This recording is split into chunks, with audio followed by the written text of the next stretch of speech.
Bismillahirrahmanirrahim. Assalamualaikum warahmatullahi wabarakatuh. Selamat berjumpa kembali di pembahasan soal nomor 12. Perhatikan tabel hasil percobaan pengaruh pH buffer terhadap aktivitas enzim amilase dari air liur sebagai berikut. Di sini ditampilkan waktu di kolom pertama, kemudian di kolom berikutnya yaitu kolom pertama menunjukkan waktu lamanya percobaan. Kolom kedua menunjukkan nilai absorbansi pada pH 4. Kolom berikutnya nilai absorbansi pada pH 5 dan seterusnya sampai nilai absorbansi pada pH 9. Dari data tabel di atas, berdasarkan pengukuran absorbansi pada berbagai tingkat pH, setiap 20 detik selama 2 menit menggunakan spektrofotometer yang diukur pada panjang gelombang 500 nanometer. Nilai absorbansi yang lebih tinggi akan menunjukkan aktivitas enzim yang lebih besar. Perhatikan pernyataan ini. Saya ulang, nilai absorbansi yang lebih tinggi akan menunjukkan aktivitas enzim yang lebih besar. Artinya, di sini ditampilkan nilai absorbansi. Nilai absorbansi yang lebih tinggi itu menunjukkan aktivitas enzim yang lebih besar.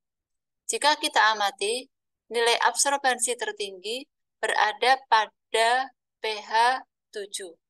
Artinya, pada pH 7 ini aktivitas enzim lebih besar dibandingkan pada pH yang lain. Nah, berdasarkan tabel di atas, pernyataan yang dengan tepat menunjukkan bahwa pH optimum untuk fungsi amilase pada pH 7 adalah, sekarang kita bahas apa yang dimaksud dengan pH buffer. pH buffer adalah larutan yang dirancang khusus untuk menjaga pH atau derajat keasaman atau kebasaan tetap stabil dalam suatu sistem. Nah, pH buffer ini terdiri dari pasangan asam basa yang terkonjugasi, yang berarti pasangan tersebut dapat berinteraksi dengan ion hidrogen atau H+, dan ion hidroksida atau OH- dalam larutan untuk mencegah perubahan pH yang signifikan. Nah, pH dalam larutan dinyatakan dalam skala 0 sampai 14. Larutan dengan pH kurang dari 7 dianggap asam, sedangkan larutan pH lebih dari 7 dianggap basa, dan pH 7 dianggap netral. Nah, pH buffer ini sangat penting dalam banyak aplikasi ilmiah dan industri. Karena apa? Karena banyak reaksi kimia dan proses biologi yang membutuhkan pH yang stabil untuk berjalan dengan baik. Nah, saat ditambahkan ke dalam larutan, pH buffer akan menyerap atau melepaskan ion hidrogen atau ion hidroksida sesuai kebutuhan untuk menjaga pH tetap stabil, yang membuat larutan buffer resisten terhadap perubahan pH atau kebal terhadap perubahan pH yang dihasilkan oleh penambahan asam atau basa eksternal.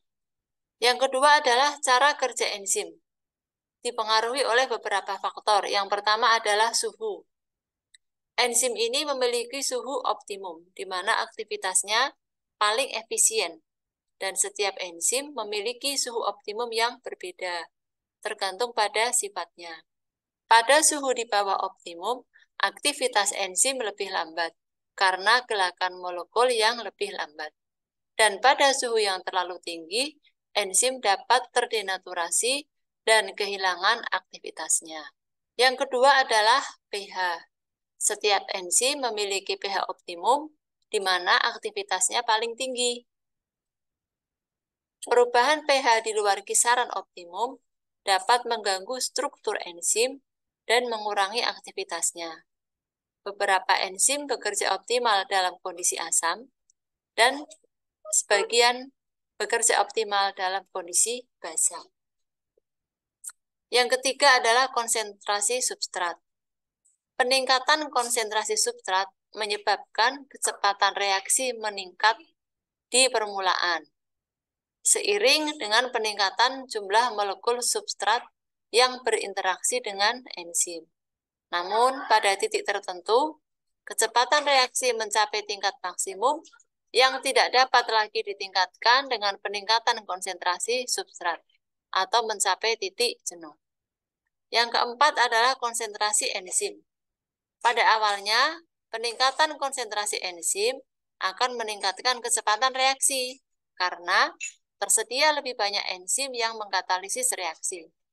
Namun, pada titik tertentu, peningkatan konsentrasi enzim tidak lagi meningkatkan kecepatan reaksi. Karena apa? Karena semua substrat sudah jenuh dengan enzim. Yang kelima adalah kofaktor atau koenzim. Nah, beberapa enzim memerlukan kofaktor atau koenzim tertentu berupa molekul non-protein yang membantu enzim dalam mengkatalisis reaksi kimia agar berfungsi secara efisien. Jika kofaktor atau koenzim tidak ada atau dalam jumlah yang tidak mencukupi, maka aktivitas enzim dapat terganggu. Dan yang terakhir adalah inhibitor. Inhibitor baik yang bersifat reversible atau irreversible dapat mempengaruhi aktivitas enzim karena dapat menghambat aktivitas enzim dengan mengikat langsung ke enzim dan mengubah struktur aktifnya atau dengan bersaing dengan substrat untuk pengikatan ke situs aktif enzim. Selanjutnya adalah absorbansi. Apa itu absorbansi? Ukuran dalam spektrofotometri untuk mengukur sejauh mana cahaya yang diabsorpsi oleh suatu substansi pada panjang gelombang tertentu. Nah, saat cahaya melewati larutan atau bahan, sebagian cahaya dapat diabsorpsi oleh zat tersebut, sementara sebagian lainnya dapat diteruskan atau dipantulkan. Nah, dalam instrumen spektrofotometer, absorbansi diukur dengan menggunakan detektor cahaya yang mengukur intensitas cahaya yang diterima setelah melewati sampel. Hasil pengukuran absorbansi biasanya diekspresikan dalam satuan optik yang disebut dengan absorbansi atau densitas optik, disingkat OD. Selanjutnya, spektrofotometer, yaitu alat yang digunakan untuk mengukur absorbansi atau transmisi cahaya oleh suatu zat pada berbagai panjang gelombang yang memanfaatkan prinsip dasar spektroskopi untuk menganalisis sifat-sifat optik suatu bahan. Nah, berikut alat spektrofotometer. Ini adalah beberapa sampel atau bahan yang akan dianalisis menggunakan spektrofotometer. Nah, prinsip kerja dari spektrofotometer adalah melibatkan pengiriman cahaya dengan panjang gelombang tertentu melalui sampel atau larutan yang akan diukur.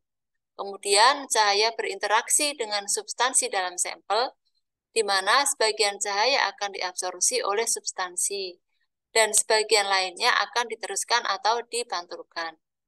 Detektor di spektrofotometer mengukur intensitas cahaya yang diterima setelah melewati sampel.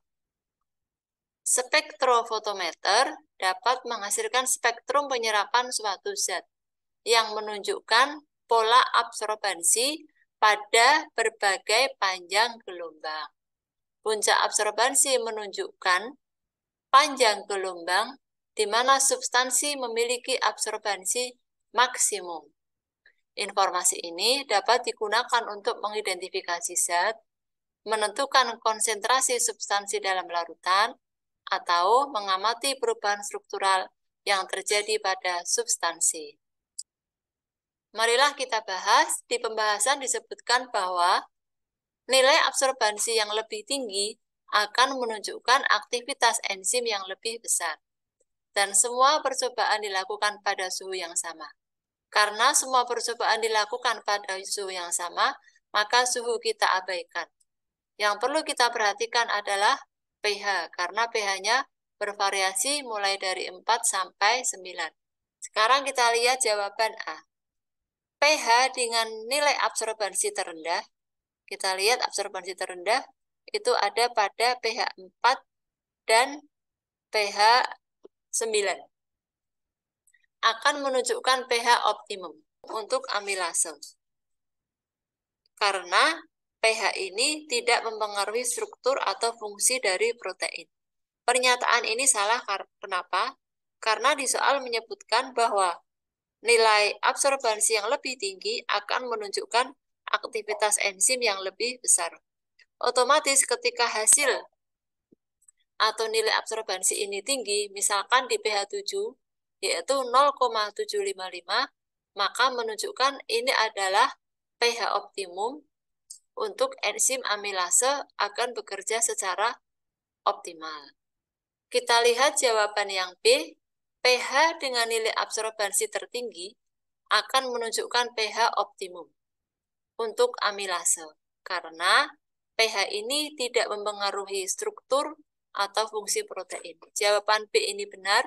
Tadi sudah kita bahas bahwa nilai absorbansi tertinggi menunjukkan pH optimum. Kita lihat mana nilai absorbansi tertinggi, yaitu terletak pada pH 7. Dengan nilai absorbansi 0,755.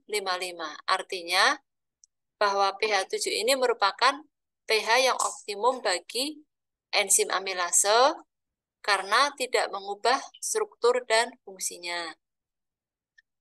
Yang C, pada pH 9, enzim didenaturasi dan akan kehilangan fungsinya, tapi tidak pada strukturnya. Tadi sudah disampaikan bahwa perubahan pH di luar kisaran optimum dapat mengganggu struktur enzim dan mengurangi aktivitasnya.